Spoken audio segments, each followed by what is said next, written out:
right, well, good evening. And yes, that's in my notes to say evening, not morning.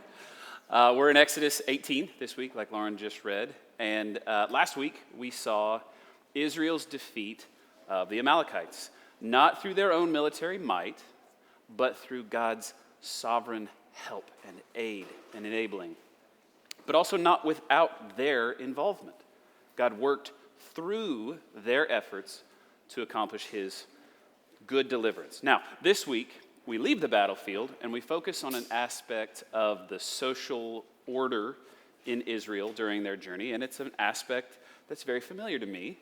It's the court system, the justice system. For those who don't know, and maybe for those who weren't here on a certain Sunday when my face was plastered on the big screen, I'm a trial lawyer. That's what I do. And so I'm very, very familiar with how these things work. Now, before you ask, the answer is no. I have not seen Suits. I have no intention of seeing Suits. 2 reasons. It's either realistic, in which case, pass. I see that every day. I don't want to see it on TV. Or it's unrealistic, and it would just frustrate me to no end. So, no, I don't watch it. Because, honestly, the practice of law is not really the stuff that would make it on TV.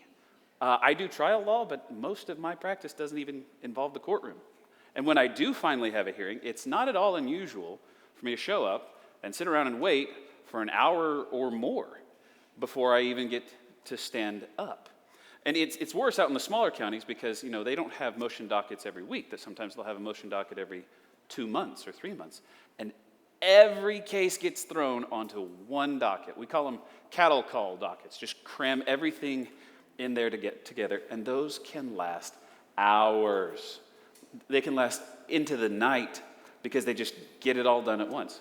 And you got to be a little bit strategic when you go to one of those dockets because you got to position yourself so that the judge doesn't catch you yawning. He doesn't glance over at you and you're like, oh. Or texting. You got to be a little bit strategic there. So yeah, it's not exactly the stuff of a TV drama. I mean, imagine that episode. The main character goes to court, sits for an hour, hides his yawns, and that's the end of the episode. Tune in next week where the main character might have some lines. Not at all the stuff of exciting TV. But it's also messy.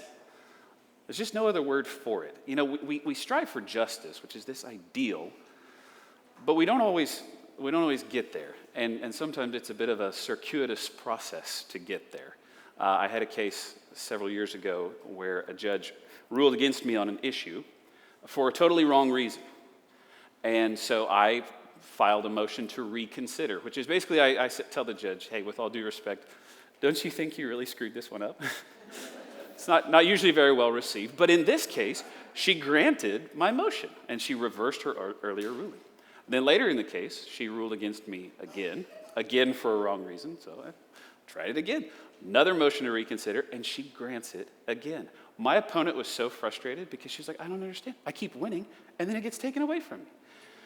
Messy. But at least that judge was trying. She was trying to get it right. I had another judge who had evidently quit trying. My client was sued, and I filed a motion to dismiss one of the claims because Oklahoma law said that claim cannot exist under that set of circumstances. The judge looks at me, I go up there, make my argument, because apparently that's how you walk in court. Courtroom trot, maybe. I make my argument. The judge looks at me, and he says, Mr. Billings, you're absolutely right. That claim doesn't exist, but I'm going to leave it in. I'm like, what? He says, and then he looks around and says, anything else? I'm like, yes, I have something else. What the heck, dude? I mean, what am I supposed to tell my client? Messy, imprecise. But judges, like lawyers and clients, are sinful, flawed human beings. We try for this ideal, but we don't always get there. Now, I have had the privilege of arguing in front of some truly exceptional judges, just absolutely brilliant men and women who make me a better lawyer by the way they ask questions and analyze issues. And those experiences got me thinking, wouldn't it be nice if we could just go straight to them? Just have them decide all the cases. Go straight to the best and skip over all the maybe less engaged, less enthusiastic, less talented judges. Well, interestingly enough, in our text today, that's exactly what Israel was doing with Moses. And we're going to see God provide Moses with a counselor, an advisor, who helps him see the goodness of not doing it that way. So let's dive in. Exodus 18, verse 1. Jethro, the priest of Midian, Moses' father-in-law, heard of all that God had done for Moses and for Israel, his people, how the Lord had brought Israel out of Egypt. Okay, we've seen Jethro back in Exodus 2, remember. Moses rescues the daughters of the priest of Midian. They invite him back to their father's house. He ends up marrying Zipporah, one of Jethro's daughters. And there, Moses stays. He lives there, and he has 2 sons. Now, side note, if you've been reading carefully, it may have caught you that there's a name change here. So in Exodus 2, it's Reuel, Moses' father-in-law. Here it's Jethro.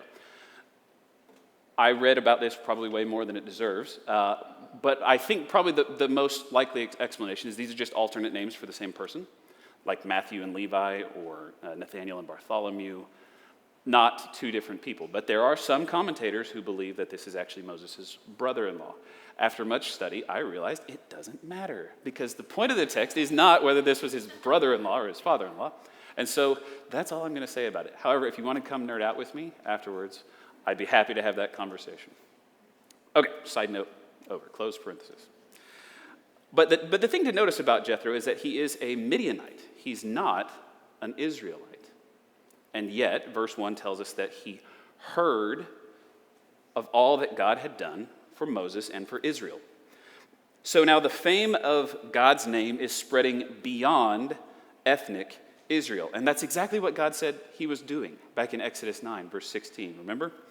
He says to Pharaoh, "But for this purpose I have raised you up to show you my power, so that my name may be proclaimed in all the earth." Not just Israel. It's happening here. A Midianite is coming to see the glory of God's name. So God has done what he said he would do. He has multiplied the scope of the people who are seeing his glory, and he's going to do it again. So let's keep going in verse 2. Now Jethro, Moses' father-in-law, had taken Zipporah, Moses' wife, after he had sent her home. And that's probably to protect her from Pharaoh, that he might try to use Zipporah as leverage over Moses. But in verse 3, along with her 2 sons, the name of the one was Gershom, for he, that's Moses, said, "I have been a sojourner in a foreign land." Now, we met Gershom back in Exodus 2:22, but we find out here in 18 the name of his second son. Verse 4, "And the name of the other is Eleazar, for he said, 'The God of my father was my help, and delivered me from the sword of Pharaoh.'" Now think about that timeline for a second. Moses is in exile in Midian. And back in Exodus 2, the story was just that he was in exile. So he gives us Gershom's name about his exile status. But he also had a second son while in exile, and he named that one, "The God of my father is my help." God is my helper, his deliverer. At the time, the only deliverance that had happened is that Moses had fled Egypt to Midian. And maybe at that point, that's all Moses thought God was going to do with him. Maybe that was the end of the story in Moses' mind. And so he praised God for that deliverance. But now in Exodus 18, we know that that's not the only deliverance God had intended for Moses. God was not finished with Moses. And so Moses gives us his second son's name here, and he translates it for us to show God had a plan for my help and my deliverance all along. And not just mine, the whole nation of Israel. I think Moses wants to highlight that God did not suffer a setback when he sent Moses to Midian. He wasn't thrown off by that. His plan was there all along. And the name Eleazar is an allusion to, a pointer to that plan of deliverance. But that's not the only callback to the earlier part of Exodus. Look at 18, verse 5. Jethro, Moses' father-in-law, came with his sons and his wife to Moses in the wilderness where he was encamped at the mountain of God. We've seen this phrase before also. Remember the mountain of God in Exodus 3? God encounters Moses at the burning bush. Look at 3:12. God gives Moses a promise. He says, "But I will be with you, and this shall be the sign for you that I have sent you. When you have brought the people out of Egypt, you shall serve God on this mountain." And what mountain is that? Verse 1 of chapter 3 tells us, Moses led his flock to the west side of the wilderness and came to Horeb, the mountain of God. God promised to bring Moses back to this exact place and that there would be worship there. That word serve is usually used in acts of service in worship, avah. There's another promise that God has fulfilled to Moses. He's proven himself capable, yet again, of fulfilling his word. He never fails. He never forgets. Promise fulfilled here. Now we really start to focus on the relationship between Moses and Jethro in verse 6. When Jethro, sent word to Moses, "I, your father-in-law Jethro, am coming to you with your wife and her 2 sons with her." Moses went out to meet his father-in-law and bowed down and kissed him. And they asked each other of their welfare and went into the tent. Okay, so Moses goes out to meet Jethro. Now, in that time and in that culture, that was a sign of honor and respect. You know, a king would sit back and wait for a visitor to come. Moses goes out to meet him. It shows eagerness. It shows equality with the person. Think about in the parable of the prodigal son, the father goes out to meet his son. He's eager for him. He's longing for him. He's waiting for him to be there. Moses is excited to see him. But then he also bows down. He shows submission and respect to Jethro. He kisses him in affection. Why were these men so close? Did you stop and look at that? Why were they so close? I thought about that for a while because this seemed like a very, very tight relationship. And then I realized that in Acts 7, verse 29, Stephen is telling the story of this part of Israel's history. And this is what he says. He says, "At this retort, Moses fled and became an exile in the land of Midian, where he became the father of 2 sons.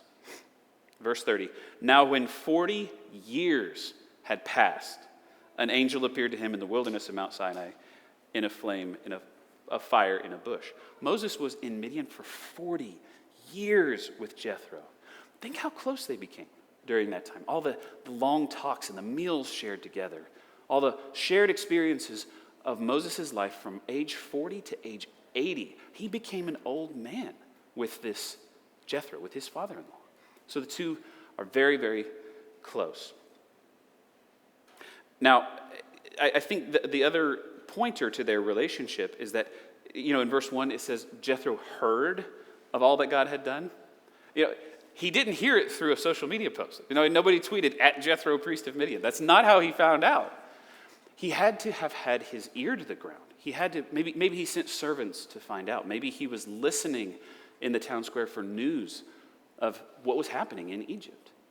He's eager to know. I get the sense that he was just waiting for the word go, and he was going to be off to Horeb to meet Moses.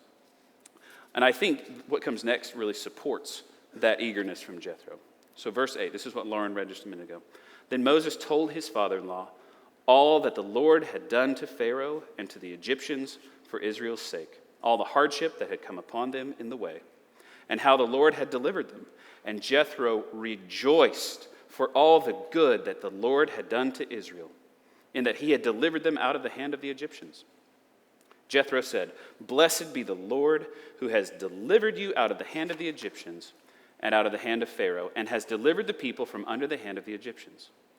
Now I know that the Lord is greater than all gods, because in this affair they dealt arrogantly with the people.'" So after hearing all that God had done for Israel, Jethro worshiped. He couldn't contain it. It spilled out of him in blessing and praising God. He saw what God had done. He heard the story of God's goodness to Israel, and he worshiped. So now this Midianite gets it. He's in. He knows the God of Israel. And notice, the response is worship.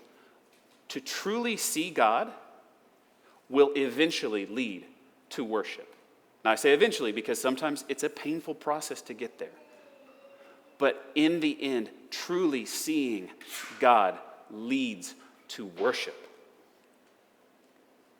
And if you notice, Moses knows that's the right response too. Did you notice his language here? He didn't attribute any of this to himself. He said, the Lord did this, all that God had done for Israel. He could have been proud. He could have pointed to himself, but he points to God. And that's exactly who Jethro worships. So I have to ask at this point, is that your reaction to what God has done up to this point in Exodus? Does this make you want to worship? Is that what it stirs up in you? And if the answer is no, why not? Examine yourself. Is it that this has become so familiar that the wonder of it is lost? If so, pray for eyes to see and a heart to respond appropriately. Because this story is miraculous. This story shows us who God is. And like Jethro, we should respond with worship, heartfelt praise to the God of Israel. Now, at this point, if you're reading along, you may think that the passage takes kind of a hard pivot and goes a different direction. But I actually don't think that's the case. God brought Jethro to see and savor the revelation of his character. And in so doing, God multiplied the number of people that were worshiping him and seeing and experiencing him. And he's going to do it again. Verse 13, Exodus 18:13. The next day, Moses sat down to judge the people. And the people stood around Moses from morning till evening. Talk about a long wait. There's the original cattle call docket right there. Verse 14. When Moses' father-in-law saw all that he, Moses, was doing for the people, he said, "What is this that you are doing for the people? Why do you sit alone, and all the people stand around you from morning till evening?" And Moses said to his father-in-law, "Because the people come to me to inquire of God. When they have a dispute, they come to me, and I decide between one person and another, and I make known to them the statutes of God and his laws." Israel has one judge at this point. Some 600,000 men, one judge. For reference, Oklahoma County has a population of about 800,000, so probably not even as big as the nation of Israel when you count men and women by this point. You know how many judges Oklahoma County has? 36. 36 judges. Israel has one. And I think Jethro is saying that ain't going to work. So let's look at verse 17. Moses' father-in-law said to him, "What you are doing is not good. You and the people with you will certainly wear yourselves out, for the thing is too heavy for you. You are not able to do it alone." Okay, here we are again. Remember last week? Aaron and Hur holding up the hands of Moses in the battle with the Amalekites. He needed others in the battlefield, and he needs others in peacetime too. Keep going, verse 19. Jethro continues. "Now obey my voice, I will give you advice, and God be with you. You shall represent the people before God and bring their cases to God, and you shall warn them about the statutes and the laws and make them know the way in which they must walk and what they must do." So Moses, keep doing what you're doing, the big picture stuff, the teaching, decide some cases, the leading, but make a change. Look at verse 21. "Moreover, look for able men from all the people, men who fear God, who are trustworthy and hate a bribe, and place such men over the people as chiefs of thousands, of hundreds, and of fifties, and of tens. And let them judge the people at all times. Every great matter they shall bring to you, but any small matter they shall decide themselves. So it will be easier for you, and they will bear the burden with you." In other words, Jethro advises adopting a court system, a tiered court system. Now, it's not exactly clear how the different levels work together. Maybe the smaller cases are at the lower levels and they get bigger cases as they go up. But whatever the system is, it's clear that Israel is about to have their first court system. So what does all this have to do with God bringing people to worship him? I think we're getting there. Because Jethro goes on in verse 23, if you do this, God will direct you, you will be able to endure, and all this people also will go to their place in peace. Interesting. 3 benefits of doing this way. We'll just list them quickly here because we're going to spend more time on them later. But very briefly, first, God will direct you. That's 1. Moses will be able to endure. That's 2. He'll avoid burnout. And third, the people will have peace. And in the legal profession, we say justice delayed is justice denied. That's Jethro's advice here. 3 great reasons for why this is good advice. And Moses agrees, verse 24. So Moses listened to the voice of his father-in-law and did all that he said. Moses chose able men out of all of Israel and made them heads over the people, chiefs of thousands, of hundreds, of 50s, and of 10s. And they judged the people at all times. Any hard case they brought to Moses, but any small matter they decided themselves. Great. Happy ending. An efficient justice system. That's the point of the story, right? I sat in that for a long time. I thought, is that all there is here? How to design a court system? I really don't think that's the point. Because if you think about it, most of the people throughout history, certainly everybody in this room, will never be in charge of designing a national judicial system. How to do that can't be the only point. That's not what this story is in the Bible to show us. So I think we need to dig deeper beyond the narrative of event, conclusion. And I think we need to look at the core biblical realities, the values that God is demonstrating for us here, and then ask what those mean for us in our lives.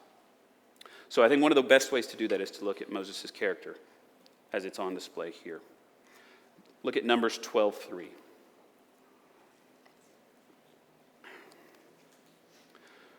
Numbers 12:3 tells us that the man Moses was very meek, more than all people who were on the face of the earth. The word for meek here, anav, means humble and lowly. It's used in Psalm 25:9, where David says that God leads the humble in what is right and teaches the humble his way. It's used again in Psalm 37:11, but the meek shall inherit the earth, shall inherit the land and delight themselves in abundant peace. And again in Psalm 149:4, the Lord takes pleasure in his people. He adorns the humble with salvation. More than anything else, Moses was humble. He was all about God's greatness, not his own.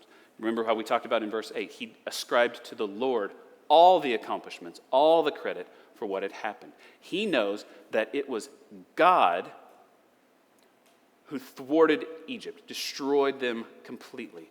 The God of the plagues, the God who divided the Red Sea, who led the Israelites through, who brought manna in the wilderness and water from the rock and led them by day and by night. He knows that it was God, not him. He takes no credit for it whatsoever.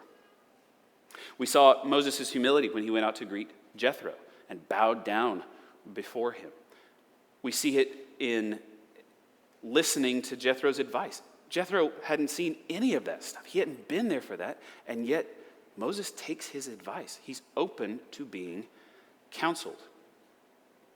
Think about it. Moses didn't elevate his own station or consolidate his power by instituting a court system. He diffused it. He lowered himself. He essentially took power away from himself and shared it with others. He brought more people in rather than hoarding it all for himself.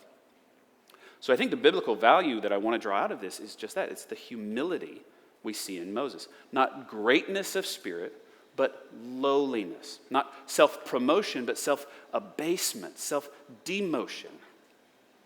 Moses' humility is on display in this passage at every turn. But there's another aspect of this. There's the mechanism that God uses to display this humbleness, this holy attitude that Moses had. And I think that mechanism is here in the court system. It's plurality. It's community. It's bringing others into the fold, in this case of judicial leadership. It's bringing more people to be part of what God is doing in the nation of Israel. So if we put the two together, I think the core biblical reality for us today is humility worked out through community. Now, this is the model that Jesus chose in the New Testament. Philippians 2 describes his humility, his kind of shocking humility. It's the same model that the early church adopted in Acts. It's the model the church has followed pretty much throughout its entire history. As the church grew geographically, obviously Paul involved Timothy and Silas, Titus. Now, I have to answer an objection here, because that's the way I think. Well, what are you going to argue back at me? And I feel like the objection that you would raise would be, why are we focusing on humility? Isn't efficiency the main thing in this text? Many hands make light work. I have to disagree. I'm sure that surprises you. I'm going to argue back. And I think the reason that I disagree is because this is actually wildly inefficient from God's perspective. Think about it. God does not need human judges. He didn't need Moses. He certainly didn't need hundreds of other judges. God is not limited like we are. He could have ensured that either no disputes arose in the first place, or that every dispute was exactly correctly resolved in good time. He could have made that happen if he wanted to. He didn't. That would have been truly efficient. He didn't do it. He must be about something else. And that makes sense, because if you think about it, God doesn't need to be efficient. God doesn't have any lack of resources like we do. He doesn't need to make his resources stretch or get the most bang for his buck. So he's doing something else. Our human notion of inefficiency falls woefully short when we try to apply it to God. It's the same. Think about the gospel. God could have sent Jesus to evangelize the world, accomplish the Great Commission in 10 minutes. He could have skipped over the whole mess of disciples, the 12, the 72, the churches, all throughout. He could have skipped over all of that. Think of the thousands of years of history it has taken to live out the Great Commission. If he had wanted to be efficient, just stop right there. Jesus goes and does it. End of story. So I don't think efficiency for efficiency's sake is what God is about. Inefficiency is a human problem that he graciously helps us with. It's not a problem for God. So then, what is he doing here? I think that gets back to the humility of Moses. Throughout the Bible, God involves people, even though it's inefficient. And he doesn't just do one person. He involves a lot of people. If you think about this, some of these judges were only over 10 people. Do you notice that? That's a lot of judges. He involved a lot of people in what he was doing here. Why would God do this? And for the rest of our time, I think that's where we need to focus. I want to focus on Jethro's 3 reasons. I said we'd come back to them. We're going to focus on them in more detail now, because I think they explain God's purpose in instituting this system that is actually inefficient. But before we do, I want to clarify some terms here. Again, I'm a lawyer. That's what we have to do. I'm going to use the word plurality, which just means a lot of people involved and having a voice. You know, it's as opposed to singularity. One person, one leader, one involved, engaged party. And I'm going to use the term community, which is a group of people intermingling and doing life together. And I'm going to use those two words almost interchangeably, because the more I thought about this, the more I realized a healthy community is the only place where you can have true plurality. Does that make sense? If people aren't doing life together, if people aren't in each other's lives, there will not be this engagement. There will not be this plurality. And it works the other way. also. That community always gives rise to this plurality because people are engaged, they're involved. So I'm going to use those two terms pretty much interchangeably as we look at Jethro's 3 reasons for his suggestion. Number 1, the plurality of a healthy community is a sanctifying mercy to a leader. This is where Jethro said, you will be able to endure. We saw this last week. Leaders need help. I won't belabor that aspect of it, but there are no Lone Ranger leaders in God's design. And that's not God punishing leaders, that's a gift. But let's add another focal point, because remember what we're looking at is the humility of Moses. Let's add another aspect to it. What does plurality say to leaders? What does it remind them of? It reminds them that they're not God. It reminds them that they're not the stars of the show, that it's not all about them. They're not primary, they're not sufficient. The fact that God let Moses be part of all the amazing things he was doing did not make Moses the star of the show. And Moses recognized that in how he described God's works. I think in the same way, having a plurality of both leaders and meaningful participants in a healthy, vibrant community preaches to a leader's soul the necessity of fighting against pride of position. It preaches to them the absolutely deadly enemy that pride is. Because every time we have an instinct to consolidate power and make it about us and be a control freak, we're reminded that God did the exact opposite of that here. By reminding leaders that they need others, it points to the sufficiency of God and a leader's need for him above all. That's the antidote to pride. Pride says, I can do it, I'm enough. God, who is enough, says no. No, you're not. You do need others. If Moses couldn't do it alone, you can't do it alone either. We need people. One of the commentators for the Geneva Study Bible said it this way. I love this. Said, godly counsel should always be obeyed, even if it comes from our inferiors.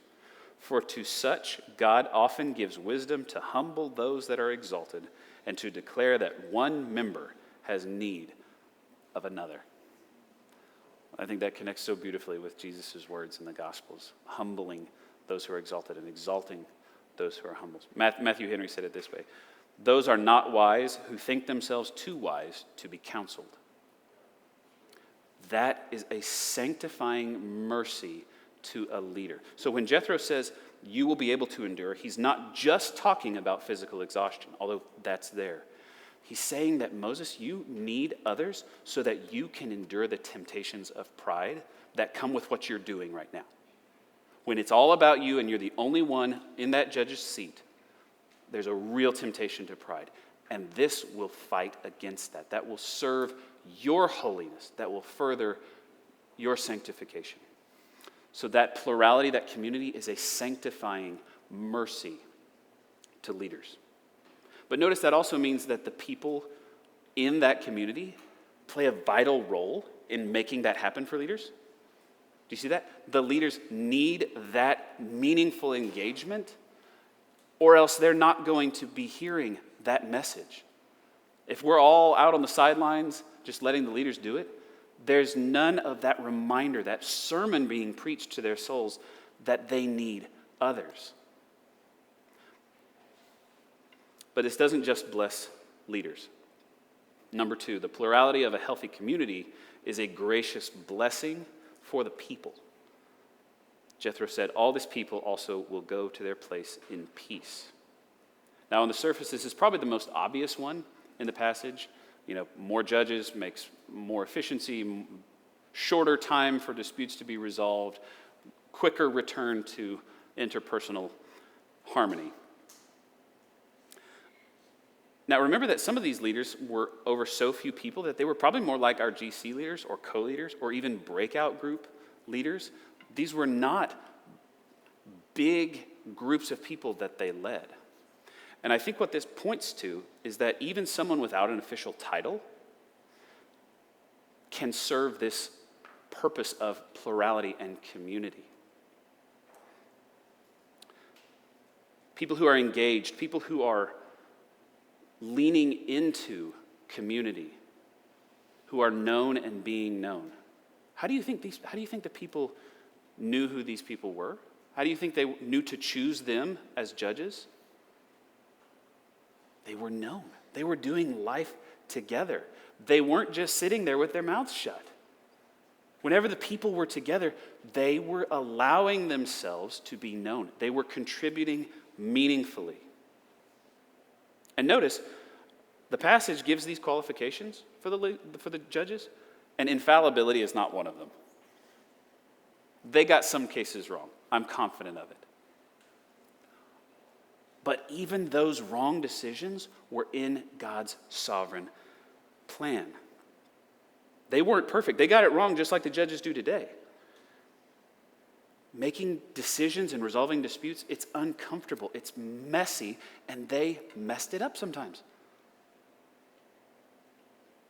At a minimum, we see that the system established here in Exodus 18 underscores the importance of being present, not perfect, not always right, but present and active in the community of the believers. These people were right there in the midst of the messiness of disputes and discomfort, and they were willing to lean in. Now, of course, if God had wanted to spare us that messiness and discomfort, he would have. This community stuff is not the one thing that God really wishes he could clean up and make neat and tidy and just can't. He wills for this to be messy and uncomfortable. Because in that process, in that messiness of life on life friction and community and plurality, we are sanctified. We are exposed to more of who he is. This is the means that God has appointed for bringing that about, just like he did with Moses, with the Israelites in their judicial system. Remember, slavery in Egypt wasn't comfortable. The plagues weren't comfortable. Being hemmed in at the Red Sea wasn't comfortable. Being hungry and thirsty and under attack was not comfortable. But in each of those moments, Israel was not lost. They were led, and they were led by a good and loving Father who had good and loving purposes for them in each of those moments. It's no different here. The same is true for us. God has instituted the church, the community, a plurality of believers, leaders and non-leaders, official and unofficial, to do life together, knowing, and not just knowing, willing that sometimes it's going to be uncomfortable. It's going to be messy. Because in his wisdom, God has seen fit to make this the process of our sanctification. This is the theater in which our humility is strengthened and deepened and grown. So I say, yes, that vibrant, healthy plurality and community are a gracious blessing to the people because they're the path to true peace, true holiness. We've said in past weeks that the wilderness was training Israel to trust God. The same is true of the wilderness of community. The goal is training us to trust God. It says that we don't need to stay safe and protected in our little bubbles, that we trust God to step out of those protected bubbles and into the messiness. It may not always look or feel like a blessing, but it absolutely is, because it leads to number 3. The plurality of a healthy community multiplies the manifestations of God's perfections. God will direct you. Behind this entire system is a good, sovereign hand of God, guiding and directing every aspect. Like I said, even the wrong decisions of these judges are in his sovereign control. These disputes are clear to him. They're not hard for him to figure out. He's not scratching his head over them. The God who divided the Red Sea can handle this messy community. If God's goal was for there to be no wrong decisions by these judges, he would make sure that's what happened, or he would ensure that there were no disputes. So his goal is something else. And it goes back to Exodus 9, that his name be proclaimed in all the earth. That's his goal. That his name be proclaimed in all the earth. Remember how I said that Jethro's worship was expanding the scope of the people who were seeing and savoring him? That's the point of this system. Think about it. As more people are studying and applying God's laws, those judges are coming to savor him. They're coming to see and know more of God in his laws as they apply them to life. More people are being exposed to the word, those laws, as they have their disputes resolved on a more frequent basis. They're seeing the goodness of God's laws for them. Think of the relationships. How many more relationships were being focused on and cared for as a result of this, leading to greater treasuring of the people that God has created? How many more times per day were people exposed to God's word where they fall short, guided in the ways that they should go because of this system? It multiplied the ways in which God revealed himself, uniquely through each person, different angles through the uniqueness of each person. God was seen more. His word was preached and applied more because of this system. In short, more and more people came to see and savor and submit to God himself than ever before because of the greater plurality that this life-on-life community created. So it's no accident that Jesus adopted this system with his disciples. He had the 12 disciples and the 72 others, and then others beyond that. It's no accident that the early church adopted this model. It's no accident that the Well Church in Moore, Oklahoma has adopted this model. Because the thread that connects all of these different bodies throughout the centuries is the desire to see God known and adored and worshiped. That's the heartbeat of humility. Humility looks at self, at the pride of position, and it looks at God and says, that is nothing compared to him. All that matters is making sure that he's seen and known and treasured by the most people possible. So I don't need to hoard power, Moses says.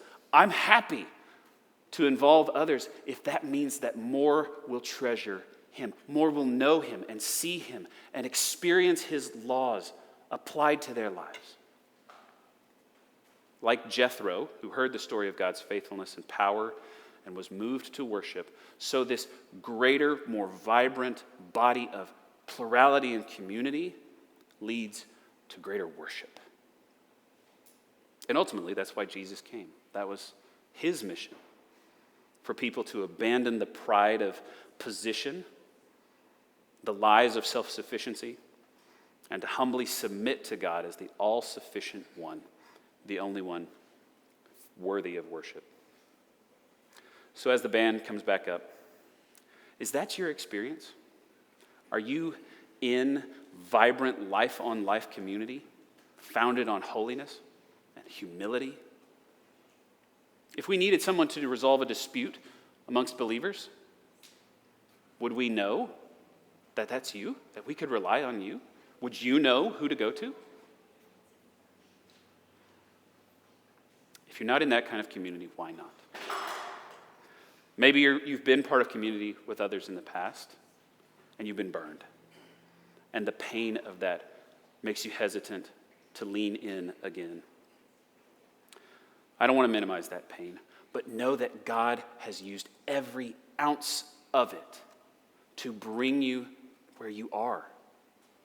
This is his appointed means for your holiness, your greater joy, and he is calling you back into it in spite of the messiness, in spite of the pain.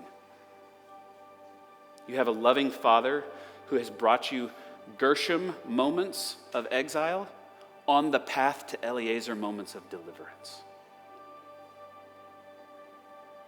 He's used those experiences, just like the pain of slavery in Egypt, just like the pain of hunger and thirst in the wilderness, to train you to trust him. Don't shut yourself off from the path that he's laid out. Maybe you're not in community because you feel like you've messed up so badly that the idea of being known is terrifying. Hear this: the God who conquered the greatest nation on earth, divided the sea, provided bread from morning dew and water from a rock, he will take care of you, even as you make yourself vulnerable to other people and let yourself be truly known. Maybe you're not in that kind of community because the lies of pride and self-sufficiency are making you present, but not present. You go to GC, you check the boxes, but you're not in. You're silent, you're reserved. You think you don't need it. You think you're good without it. But if Moses needed advice from Jethro and the community of other judges, you need community. This is the means that God has appointed, and God gets to decide. And as long as you're holding yourself back from it, you're opposing God. The time is now to repent and submit and follow the path of vibrant community that God has laid out for you, for your good, for your joy. Maybe you're not experiencing this plurality, this vibrant community, because you lack saving faith. It's not enough to just come and be part. You have to be in. You have to see and treasure the Lord for who he is. Today, the invitation is to come, just like Jethro did, hear the truth of who God is and respond with worship. That's what Jesus did. You know, as amazing it is that God brought people out of Egypt, Egypt was never the real enemy. The real enemy has always been sin. And just as God led Israel out of Egypt under the protection of the blood of a lamb, so Jesus leads us out of sin and death by his own perfect blood, his sacrifice, his atonement for our sins. So maybe today, that's the step you need to take, is to come and submit in faith and join a vibrant, healthy community where you will be sanctified and known. Wherever you are today, God is calling you to greater joy. He's chosen to bring about the deepening and strengthening of that joy through the hardness and messiness of community. The invitation today is come, just like Jethro. Come and be part. Let's pray. Father, thank you for the truth of your word. Not just a story, but a revelation of who you are. Oh, give us eyes to see and hearts to respond to what we are faced with in the text. Don't let it be just empty words for us, but make it change us. If we're on the fringes of community, bring us in. If we lack true saving faith, save today. If we're just going through the motions, light a fire in us. Make us see the goodness of who you are, and let nothing stand in our way on the path to reaching you. Meet us wherever we are and draw us to you so that, like Jethro, we may proclaim your name in all the earth. Amen.